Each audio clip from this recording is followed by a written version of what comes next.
Every photograph you have ever seen of these places is already a historical document. Not because they are old, because they are leaving. Some slowly, some faster than anyone expected, and a few at a pace that can be measured in years rather than centuries. This is not a bucket list. It is something more urgent than that. These 15 places exist right now in forms that will not exist in 10 or 20 or 50 years. Some will be underwater. Some will be eroded into memory. Some will simply be unrecognizable, the thing that made them worth seeing gone. You do not have to go, but if you have ever thought about going, the window is closing. Number 15. The Outer Banks, North Carolina. The Outer Banks are a chain of barrier islands off the North Carolina coast, thin strips of sand that have been absorbing the Atlantic Ocean's energy for thousands of years. That process has always included erosion. What has changed is the rate. Parts of the Outer Banks are losing shoreline fast enough that roads have had to be rerouted. Houses have fallen into the sea, and stretches of beach that existed a decade ago are now underwater at high tide. The combination of rising sea levels, intensifying storms, and the natural migratory behavior of barrier islands, which move slowly landward over time, means that sections that are currently accessible by road may not be in 20 years. Cape Hatteras Lighthouse was moved in 1999, nearly a mile inland, because the ocean had come within 120 feet of its foundation. The move was one of the most complex engineering operations ever performed on a historic structure. The lighthouse is safe. The beach it used to stand on is gone. The Outer Banks still offers some of the most compelling coastal landscape in the eastern United States. Wild ponies on Shackleford Banks, the flat light of Pamlico Sound at dusk, the Wright Brothers Memorial at Kitty Hawk where powered flight began. Go now. The sand beneath all of it is moving. Number 14. Terlingua, Texas. Terlingua has roughly 80 residents, a cemetery full of mercury miners, and one of the darkest night skies in the continental United States. It sits at the edge of Big Bend National Park, in a part of West Texas where the nearest city of any size is hours away. It is remote. The town is simultaneously a ghost town and a living community. The ruins of old mining operations intermixed with restaurants, guest houses, and people who chose to be here specifically because everywhere else was too close to everywhere else. Terlingua is not disappearing in the physical sense. It is disappearing in a cultural sense that is harder to quantify, but no less real. The infrastructure of genuinely remote, genuinely weird American places is fragile. The bars that have been open since the 1960s, the cemetery where the old miners are buried alongside the newer arrivals who drove here from somewhere else and never left. The particular atmosphere of a place that exists this far outside of anything that resembles normal. Places like Terlingua disappear when they get discovered too efficiently. When the Instagram posts come, and then the boutique hotel, and then the version of the place that has been cleaned up and made accessible. That process is already underway. The bubble domes and the glamping sites are multiplying. The original thing is still there for now. Number 13. Isle de Jean-Charles, Louisiana. In 1955, Isle de Jean-Charles was an island 11 miles long and 5 miles wide. It was home to members of the Biloxi Chitimacha Choctaw tribe, a community that had been there for generations, fishing, trapping, and farming the land their ancestors had known. Home. Today the island is 2 miles long and a quarter mile wide. 98% of the land is gone. Not metaphorically. Physically gone, eroded, subsided, and swallowed by the Gulf of Mexico through a combination of rising sea levels, oil and gas extraction that destabilized the ground beneath, and the loss of the coastal wetlands that had historically buffered the island from storms. Gone. The road to Isle de Jean-Charles is a single elevated strip of Highway 1, and it floods regularly. After back-to-back hurricanes, most of the remaining families accepted government relocation assistance and moved to New Isle, a new community built 40 miles inland on higher ground. Floods regularly. Edison Dardar Sr. refused to leave. He had been born on the island and he said he would die there. He did, in 2023, at age 74. The house he died in is still standing, for now. Refused. Isle de Jean-Charles is not a tourist destination. It is the clearest visible example in the United States of what climate displacement looks like at the human scale. Not a statistic, not a projection, but a place that existed with people in it that is being erased from the map in real time. Number 12. Bombay Beach, California, the Salton Sea. Frank Sinatra once performed here. Bing Crosby, Jerry Lewis. In the 1950s, the Salton Sea was California's Riviera, a desert resort an hour and a half from Los Angeles where movie stars came to water ski, to boat, and to escape the city. The Salton Sea is an accident. It was created in 1905 when irrigation canals broke and the Colorado River flooded into the Salton Sink for nearly 2 years. Nobody chose to create it. Once it existed, people built around it. The problem is that the Salton Sea has no outlet. Everything that flows in, water, agricultural runoff, pesticides, salt, stays in. The salinity has been rising for decades. The fish population collapsed. The birds that fed on the fish began dying. The resorts were abandoned. Water levels began dropping as agricultural users reduced their drainage into the lake, exposing a dry, dusty lakebed containing decades of accumulated agricultural chemicals.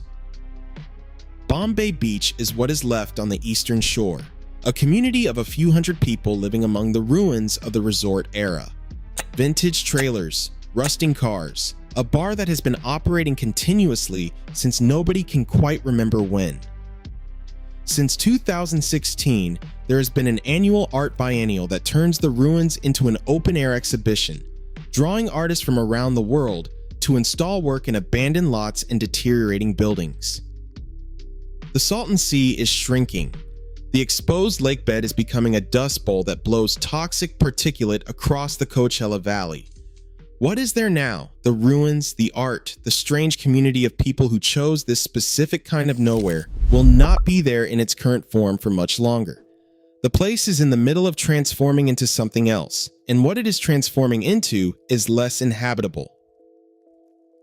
Key West is 130 miles from Miami, connected to the mainland by a road built in 1938, across a chain of islands that average 2 feet above sea level. 2 feet. Miami already experiences regular sunny day flooding, streets underwater at high tide with no storm, no rain, just the tide coming in a little higher than it used to. The Florida Keys sit lower than Miami. Parts of Key Largo flood during high tides. The coral reef that runs along the Keys, the only living coral reef in the continental United States, has lost roughly 90% of its coral cover since the 1970s. A collapse driven by warming water temperatures, ocean acidification, and disease. The Keys are not going underwater next year or the year after, but the trajectory is clear, and the infrastructure that supports human habitation there, the roads, the freshwater supply, the septic systems, is increasingly difficult to maintain against a sea that is rising and a climate that is intensifying. What is there right now in 2026 is still remarkable. The light on the water in the early morning, the bonefish flats, the specific atmosphere of Key West, which has survived hurricanes and booms and busts and the complete transformation of American culture and remained recognizably itself. Go, before the road starts flooding with every king tide. Number 10. Glacier National Park, Montana. When Glacier National Park was established in 1910, it contained approximately 150 named glaciers. Today, it contains roughly 25. The remaining 25 are all smaller than they were when the park was established, and research suggests that the glaciers currently visible in the park will be largely gone by 2030. The park will still exist. The mountains will still be there. The Going to the Sun Road, carved into the mountain face in the 1930s, will still be extraordinary. But the feature that gave the park its name and the ecosystem those glaciers support, the cold meltwater that feeds streams through the dry summer months, the habitat for specific fish and invertebrate species, is disappearing on a timeline that can now be measured in years. People went to Glacier National Park for decades before anyone understood what a glacier was or why it mattered. The place was beautiful before the glaciers became a countdown. It will be beautiful after. But the specific thing, the rivers of ancient ice moving down mountain faces, the color of glacial meltwater, the physical evidence of a climate that no longer exists, is leaving. You can still see it. Not for much longer. Number 9. The Mississippi Delta Wetlands, Louisiana. Louisiana is losing land at a rate of roughly 1 football field every 100 minutes. This is not an exaggeration. This is a measured loss. Since the 1930s, Louisiana has lost more than 2,000 square miles of coastal land, an area roughly the size of the state of Delaware. The combination of forces driving this loss includes natural subsidence, the engineering of the Mississippi River that cut off the sediment supply that historically rebuilt the delta, decades of oil and gas canal cutting that allowed saltwater intrusion into freshwater marshes, and the accelerating effect of sea level rise. The wetlands of the Louisiana coast are one of the most biologically productive ecosystems in North America. They are a nursery for Gulf fisheries. They are the habitat for hundreds of bird species. They are the buffer that historically protected New Orleans and the communities of coastal Louisiana from the full force of Gulf hurricanes. When Hurricane Katrina made landfall in 2005, the wetlands that had once stood between the Gulf and New Orleans were substantially diminished. That diminishment had consequences that everyone saw. What is left is extraordinary. Bayou country, the Atchafalaya Basin, the edge of the continent where the land becomes indistinguishable from water, airboat rides through cypress swamps, the specific light of coastal Louisiana at sunset, which does not exist anywhere else. Communities whose cuisine and culture and music grew from this specific landscape. Go while the landscape that produced all of it still exists. The restoration efforts are real, and they matter. They are not keeping pace with the loss. Number 8. Centralia, Pennsylvania, again but differently. Centralia appeared on this channel in the Ghost Towns video. It belongs here too, for a different reason. The fire beneath Centralia has been burning since 1962. It will burn for approximately another 250 years. That means Centralia in 2026 is not the end of something. It is the middle of something. The town that existed has been gone for 40 years. What is there now? The buckled road, the smoke rising from vents in the hillside, the grid of empty lots where housing used to be is a phase in a process that will continue for centuries. In 50 years, the road will be more buckled, the vents will be more numerous. The vegetation pattern will have changed as the heat shifts the ground beneath it. In 100 years, Centralia will look different from how it looks today. In 250 years, when the coal finally burns out, it will look different again. But you can see right now the particular combination of abandonment and active geological process. The road that was Route 61 cracking apart in real time, the steam rising on cold mornings, is specific to this moment. It will not be the same in 20 years. The place is in motion. Number 7. Route 66, specifically Amboy, California. Amboy is a town on the original alignment of Route 66 in the Mojave Desert, roughly 100 miles east of San Bernardino. It consists of Roy's Motel and Cafe, a mid-century roadside stop that has been photographed more than almost any building in the American West. It also has a post office, a few other structures, and a cinder cone volcano called Amboy Crater. The population of Amboy fluctuates from 3 to 10 people, depending on who is counting and when. It was sold as a town in 2005 for $1.75 million. The buyer invested in restoring Roy's, which now operates as a gas station and an occasional cafe. The neon sign is lit. The parking lot is gravel. There are usually a few cars from people who drove out specifically to see it. Amboy is not disappearing because of sea level rise or climate change.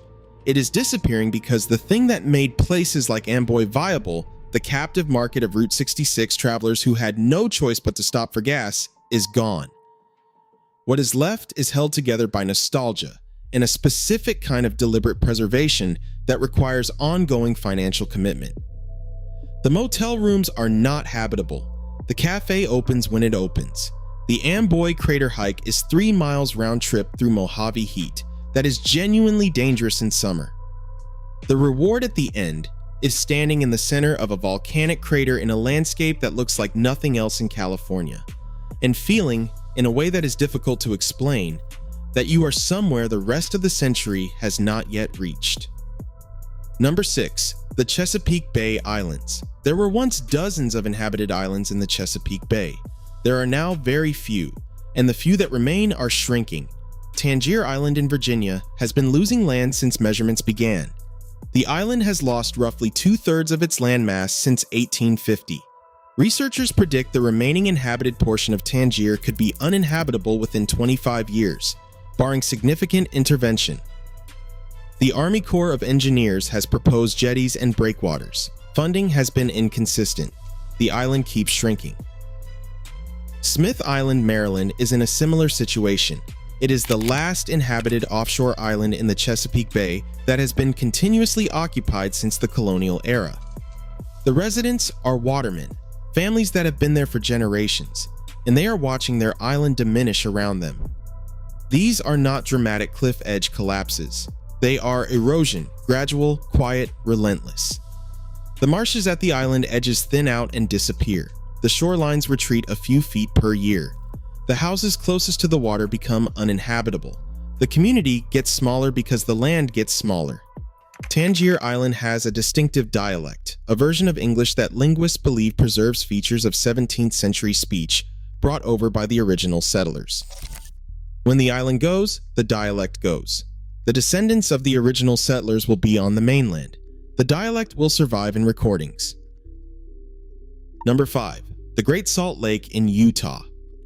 The Great Salt Lake is the largest saltwater lake in the Western Hemisphere. Or it was. It has lost roughly 73% of its water volume and more than half its surface area since the 1980s. The lake is shrinking primarily because of water diversion. Rivers that historically fed the lake have been redirected to agricultural and municipal use for over a century. Climate change has accelerated the loss through increased evaporation and decreased snowpack in the surrounding mountains. What is left is still extraordinary. The water is so salty that brine shrimp and brine flies are the primary life forms, and they support millions of migratory birds. Roughly 10 million birds stop at the Great Salt Lake each year during migration, including several species that depend on it as one of very few stopover points on their migration routes. The color of the water, divided by a causeway into sections with different salinity levels, shifts between green and magenta. Nothing looks like this.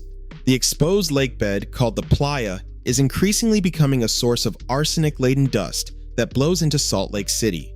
The same cities that took the water are now downwind of the toxic dust the shrinking lake is producing. What is there can still be seen. The brine shrimp still move through the water in visible waves. The birds still come in numbers that are staggering. The pink sections of the lake on the south side of the causeway, colored by the specific microorganism that thrives in extreme salinity, still look like something from another planet. But the lake is smaller every year. The birds that depend on it are adapting to less. The window for seeing it in anything close to its historic state is closing. Number 4. The Florida Everglades. The Everglades once covered 18 million acres. It now covers fewer than 9 million acres. Half the original ecosystem is gone, drained for agriculture, diverted for municipal water supply, and disrupted by a century of flood control infrastructure that altered the natural flow of water through the region. What remains is still the largest subtropical wilderness in the United States. Mangrove forests, sawgrass prairies, cypress domes. The specific light of the Everglades, which exists nowhere else, is flat and golden and absolutely horizontal, uninterrupted by any elevation for miles in every direction. The American crocodile breeds here, in the only place in the world where crocodiles and alligators coexist. The manatee winters in the warm water springs along the coast. The roseate spoonbill, a bird so pink it looks engineered, feeds in the shallows. The Comprehensive Everglades Restoration Plan, authorized in 2000, has been restoring water flow to parts of the system for 20 years. Progress is real, It is also slow, underfunded, and constantly threatened by competing political priorities. The saltwater intrusion from rising sea levels is advancing faster than the restoration efforts in the southern portions of the park. The Everglades that existed in 1900 will not exist again. The question is, how much of what is there now can be preserved? Go, before the answer becomes clearer. Number 3. Marfa, Texas. Marfa is the opposite of most things on this list. It is not disappearing because of physical erosion or sea level rise. It is disappearing because of success. Donald Judd arrived in 1971. He bought up buildings in a small West Texas ranching and railroad town and installed his massive aluminum sculptures in a former army depot. He wanted space, isolation, light. He wanted a place that had not been processed by the art world. What he built, and what grew around what he built after his death in 1994, became one of the most visited art destinations in the United States. The Chinati Foundation, the hotels, the restaurants where the food is genuinely good and the prices reflect that the clientele is flying in from somewhere else. The Prada installation, a sealed storefront containing Prada merchandise in the middle of the desert highway, photographed by millions of Instagram accounts. Marfa still has the light. It still has the emptiness. You can drive 45 minutes from town and see nothing in any direction. The mysterious lights still appear in the desert distance on some nights, unexplained since the 1880s. But the version of Marfa that Donald Judd chose, cheap, overlooked, available, is gone. What replaced it is curated and expensive, and in the way of curated expensive places, slightly performing itself. The original thing that made Marfa worth preserving has been partially consumed by the act of preserving it. This is not unique to Marfa. It happens to every place that becomes known for being authentic. Marfa is just one of the clearest examples currently visible in the United States. Number 2. The Barrier Islands of Georgia and South Carolina. The Georgia coast has a string of barrier islands: Cumberland, Jekyll, Sapelo, Ossabaw, St. Simons, and Sea Island, that are among the most ecologically intact barrier island systems on the Atlantic seaboard. Thick maritime forests, beaches where loggerhead sea turtles nest, and the remnants of Gullah Geechee culture, the African-American community descended from enslaved people who developed a distinct language and culture on these islands. Cumberland Island is owned by the National Park Service and is accessible only by ferry. It has roughly 17 miles of undeveloped beach, a ruined Carnegie Mansion being consumed by vegetation, wild horses descended from colonial-era stock, and in its interior an African-American church called First African Baptist, where John F. Kennedy Jr. married Carolyn Bessette in 1996 in complete secrecy. These islands are threatened by the same forces that threaten every Atlantic barrier island: sea level rise, intensifying hurricanes, and coastal erosion. They are also at risk from development pressure and the economic dynamics of premium coastal real estate. What is there now? The wilderness, the history, the specific combination of those things is the result of decisions made over many decades to protect these islands from the development that has consumed most of the Atlantic coastline. Those decisions can be unmade. The protection is real, but it is not permanent in the way geography is permanent. Cumberland Island. On a November morning, no boats running, the beaches entirely empty, the horses grazing in the marsh, is one of the genuinely irreplaceable experiences available on the Atlantic coast of the United States.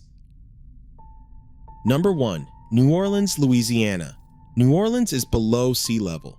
Most of it. The city is sinking at the same time that the water around it is rising. The wetlands that protected it are shrinking. The levee system that was rebuilt after Katrina is better than it was, but not adequate for the storms that climate projections say are coming. None of this is a secret. The city knows it. The residents talk about it. The question is not whether New Orleans faces an existential threat from water. It does. The question is what to do about it and how long there is to do it.